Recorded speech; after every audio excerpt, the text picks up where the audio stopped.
اعوذ باللہ من الشیطان الرجیم بسم اللہ الرحمن الرحیم تلک الرسل فضلنا بعضهم على بعض منهم من کلم اللہ ورفع بعضهم درجات صدق اللہ العظیم وصدق رسولہ النبی الکریم۔ سورۃ البقرہ آیت نمبر 253 ہے، تیسرا پارہ شروع ہو رہا ہے یہاں سے۔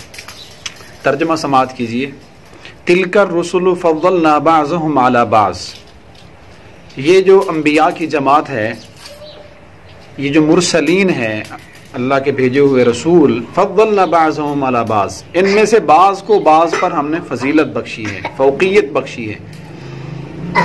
منہم من کلم اللہ، وہ فضیلت اس طرح ہے کہ بعض سے اللہ تبارک و تعالی نے خود کلام فرمائی، اللہ نے ان سے گفتگو کی ہے۔ ورفع بعضهم درجات، اور ان میں سے بعض کے درجات کو اللہ نے بلند کر دیا، رفع درجات ان کے لیے کیا۔ اس آیت کے اندر آپ علیہ السلام کے لیے اصل میں تو تسلیہ قلب ہے، آپ علیہ السلام کو تسلی دی گئی ہے، کیونکہ اس سے گزشتہ آیات کے اندر آپ علیہ السلام کی نبوت کا انکار ذکر کیا گیا کہ جب آپ علیہ السلام نے نبوت کا دعویٰ کیا تو نبوت کے دلائل اور نبوت کے عینی شواہد کے باوجود، دل و جان سے اعتراف کرنے کے باوجود بہت سارے لوگ نہیں مان رہے تھے آپ علیہ السلام کی دعوت کو۔ تو ظاہر ہے انسان کو فطری طور پہ رنج و علم تو ہوتا ہے جب کوئی آدمی اپنا پیغام کسی کو دے رہا ہو، تبلیغ کر رہا ہو اور دعوت دے رہا ہو، اور سارے لوگ دل سے ماننے کے باوجود زبان سے انکار کرنا شروع کر دیں، تو داعی نبوت کے لیے اس داعی مبلغ کو بڑی تکلیف ہوتی ہے۔ تو آپ علیہ السلام بڑے رنجیدہ تھے، تو اللہ تعالیٰ نے آپ کی تسلی کے لیے ان آیات کو نازل فرمایا، تلک الرسل فضلنا بعضهم، کہ اے حبیب آپ پریشان نہ ہوں، یہ سلسلہ آپ سے پہلے سے بھی یہ چلا آ رہا ہے کہ آپ سے پہلے جو ہم نے بہت سارے انبیاء بھیجے ہیں، فضلنا بعضهم على بعض، ان میں سے بھی ہم نے بعض کو بعض پر فوقیت دی ہے، یعنی ان کی موافقت کرنے والے بھی تھے اور ان کا انکار کرنے والے بھی تھے، اور کوئی نبی ایسا تھا کہ اس کے پیچھے چلنے والے ومعه رہیق، بہت بڑی جماعت تھی، کسی کے پیچھے چلنے والے 10 لوگ تھے۔ اور جیسا کہ ایک حدیث میں آپ علیہ السلام نے ارشاد فرمایا، عرضت علی الامم، میرے سامنے بہت ساری قومیں اور سابقہ امتوں کو اللہ تعالیٰ نے میرے سامنے ظاہر فرمایا، اور میں نے دیکھا کہ والنبی معه رہیق، ایک قافلہ تھا اس کے ساتھ، والنبی معه رجل، اور کوئی نبی ایسا بھی تھا اس کے پیروکاروں میں صرف ایک آدمی تھا، الرجلان، کوئی نبی ایسا تھا اس کے پیچھے چلنے والے صرف 2 مرد تھے، والنبی لیس معه احد، اور کچھ انبیاء ایسے بھی میں نے دیکھے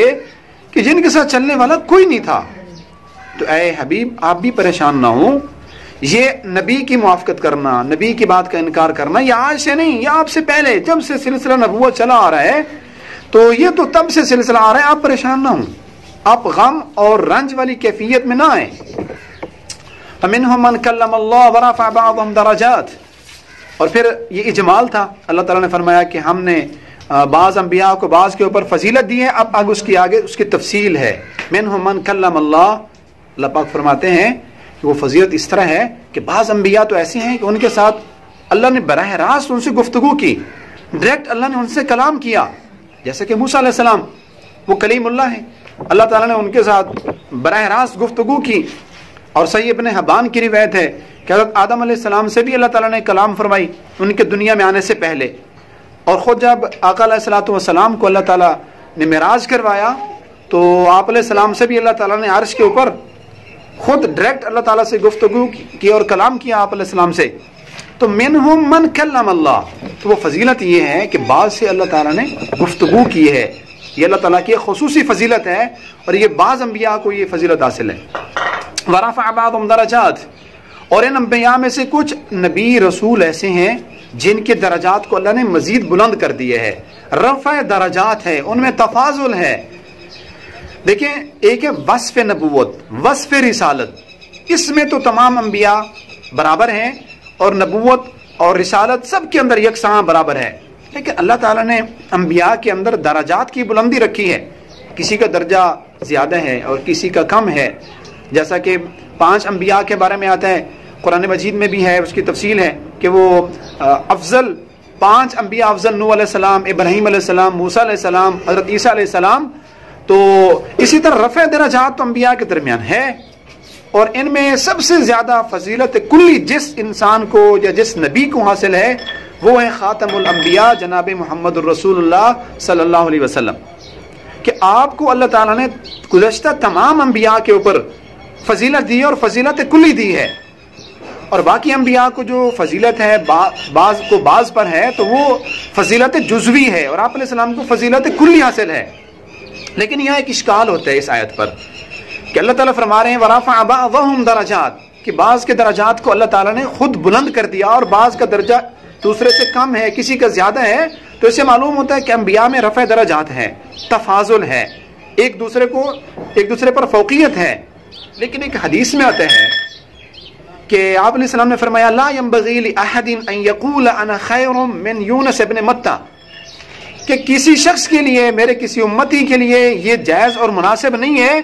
کہ میرے بارے میں وہ یہ کہے کہ میں یونس علیہ السلام سے، یونس بن متى سے افضل ہوں۔ اور جیسا کہ ایک اور حدیث میں بھی آتا ہے کہ ایک صحابی آیا تو آپ علیہ السلام سے آ کر کہنے لگا یا خیر البریہ، یا خیر البریہ، اے مخلوق میں سے سب سے بہترین آدمی۔ تو جب آپ علیہ السلام نے اس صحابی سے لفظ سنا یا خیر البریہ تو آپ نے اس کو منع فرما دیا، فرمایا ہاں ذاک ابراہیم علیہ السلام، وہ تو ابراہیم علیہ السلام ہے، جو پوری مخلوق سے سب سے زیادہ افضل ہیں وہ ابراہیم علیہ السلام ہے۔ اور اسی طرح ایک اور روایت میں بھی آتا ہے کہ آپ نے فرمایا لا تخیرونی من بین الانبیاء، انبیاء میں سے تم مجھے زیادہ فضیلت مت دو اور مجھے ان سے بڑھا چڑھا کر ان سے مجھے فائق مت بناؤ تم۔ تو ان احادیث سے تو معلوم ہوتا ہے کہ آپ علیہ السلام کے لیے فضیلت کلی حاصل نہیں ہے، اور کسی نبی کو کسی پر کوئی فضیلت نہیں ہے، جیسا کہ آپ نے فرمایا لا تفضلوا بین الانبیاء، کہ انبیاء کے درمیان یہ اس طرح فضیلتیں مت بناؤ کہ فلاں افضل ہے، فلاں کا درجہ کم ہے، اس طرح مت کہو۔ تو ان احادیث سے معلوم ہوتا ہے کہ انبیاء کے درمیان تفاضل نہیں ہے، سب کے درجات برابر ہیں۔ اور اس قرآن کی آیت میں آتا ہے وَرَفَعَ بَعْضَهُمْ دَرَجَاتٍ، کہ اللہ نے بعض کا درجہ دوسروں سے بلند کیے ہے۔ تو علماء نے اس کے بہت سارے جوابات دیے ہیں اس اشکال کے۔ پہلا جواب تو یہ ہے کہ جہاں آپ نے یہ فرمایا کہ مجھے دوسرے انبیاء کے اوپر فضیلت مت دو، تو یہ تو آپ علیہ السلام نے علی سبیل التواضع فرمایا، اور صاف ظاہر ہے کہ انسان اپنے بارے میں تواضع اختیار کرتا ہے، تو آپ نے تواضع اور عاجزی اختیار کرتے ہوئے فرمایا کہ مجھے دیگر انبیاء کے اوپر تم فضیلت مت دو، میں ان کی طرح ایک نبی ہی ہوں۔ ایک جواب اس کو یہ دیا گیا، اور دوسرا جواب اس کا یہ بھی دیا گیا ہے، علماء نے کہا کہ یہ جو آپ علیہ السلام نے فرمایا کہ مجھے دوسروں پر فضیلت مت دو، تو یہ اس وقت تک تھا جب آپ کو اپنی فضیلت کلی کا ابھی تک علم نہیں دیا گیا تھا۔ جب آپ علیہ السلام کو بتا دیا گیا اور آپ کی فضیلت کلی آپ کو معلوم ہو گئی، تو پھر آپ علیہ السلام نے بھی اس کا اظہار فرمایا، جیسے کہ حدیث میں انا سید ولد آدم ولا فخر، اور بعد میں حضور نے اپنی زبان سے اس کا ارشاد فرمایا کہ میں آدم علیہ السلام کی اولاد میں سے سب کا سردار بنایا ہوں، لیکن میں سردار بن کے آیا ہوں ولا فخرا، میں بطور فخر کے نہیں کہہ رہا، بلکہ اس بات کو بیان کرنے کا مجھے حکم دیا گیا ہے کہ آپ بتائیں کہ آپ سید ولد آدم ہیں، آدم علیہ السلام کی اولاد کے آپ سردار ہیں۔ تو جب تک آپ کو علم نہیں تھا تو آپ نے صحابہ کو منع کیا لا تفضلوا بین الانبیاء، کہ فضیلت بیان مت کرو۔ جب حضور کو بتا دیا گیا تو پھر آپ علیہ السلام نے خود بھی اس کا اظہار فرمایا۔ باقی جو حضرت یونس علیہ السلام کے بارے میں آپ نے فرمایا کہ کوئی یہ مت کہے کہ میں یونس علیہ السلام سے افضل ہوں، تو وہ تو آپ علیہ السلام نے ان کے ساتھ اخوت کے لحاظ سے، اخوت کی حیثیت سے، چونکہ یونس علیہ السلام کے بارے میں قرآن مجید میں جو مضامین ہیں، جیسا کہ ان کے بارے میں یہ کہا کہ لا تکن کصاحب الحوت، مچھلی والے کی طرح نہ ہو جائیں، کیونکہ یونس علیہ السلام اپنی قوم سے ناراض ہو کر، غصے میں ہو کر ان کو چھوڑ کر چلے گئے تھے۔ تو کہیں ایسا نہ ہو کہ کوئی آدمی ان آیات کو دیکھ کر، ان مضامین کو دیکھ کر یونس علیہ السلام کی شان میں تنقید شروع کر دے، اور یونس علیہ السلام کا مرتبہ گھٹا کر ان کی شان میں تنقید کر کے آپ علیہ السلام کی فضیلت بڑھا دیں، تو حضور نے اسے منع فرمایا کہ اس کی کسی بھی نبی کی شان کو کم کر کے کسی دوسرے کی فضیلت بیان کرنا، یہ کسی مسلمان کے لیے یہ جائز نہیں ہے۔ اور باقی جو ابراہیم علیہ السلام کے بارے میں حضور علیہ السلام نے فرمایا تھا، ایک صحابی نے جب یہ کہا یا خیر البریہ، اے مخلوق میں سے بہترین آدمی، تو حضور نے ان کو فرمایا تھا کہ نہیں، مخلوق میں بہترین میں نہیں ہوں، وہ تو حضرت ابراہیم علیہ السلام ہے۔ تو اس کی وجہ یہ ہے کہ لخلتہ، اس لیے کہ ابراہیم علیہ السلام خلیل اللہ تھے، اور وابوتہ، کیونکہ وہ ہمارے جد امجد ہیں ابراہیم علیہ السلام، تو ان کے اس احترام میں اور ان کی اس تعظیم میں آپ علیہ السلام نے فرمایا کہ مخلوق میں بہترین ابراہیم علیہ السلام ہے۔ باقی فضیلت کلی تمام انبیاء کے اوپر وہ تو ہمارے آقا علیہ الصلوۃ والسلام کو ہی حاصل ہے، اور بہت ساری اور بھی ایسی خصوصیات ہیں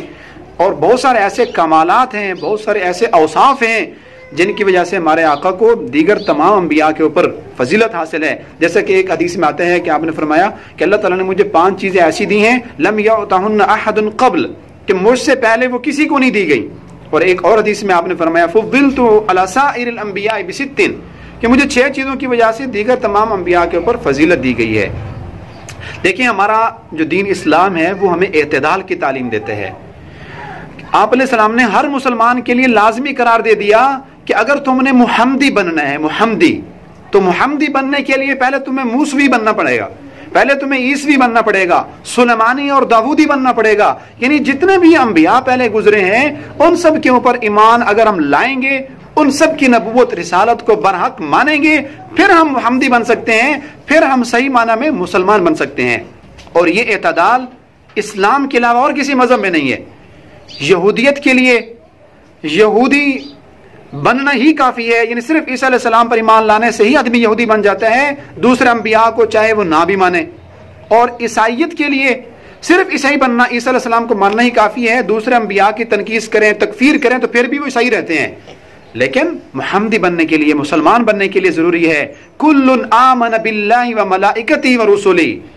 کہ ان میں سے تو مسلمانوں میں سے تو ہر بندہ وہ ایمان رکھتا ہے اللہ تعالیٰ پر بھی، اس کے تمام فرشتوں پر بھی اور تمام انبیاء پر بھی. لا نفرق، کسی کے درمیان ہم تفریق نہیں کرتے، سب کے اوپر ہم ایمان رکھتے ہیں. تو مسلمان ہونے کے لیے، محمدی بننے کے لیے ہمارا عقیدہ ہے کہ تمام انبیاء برحق تھے، سب نے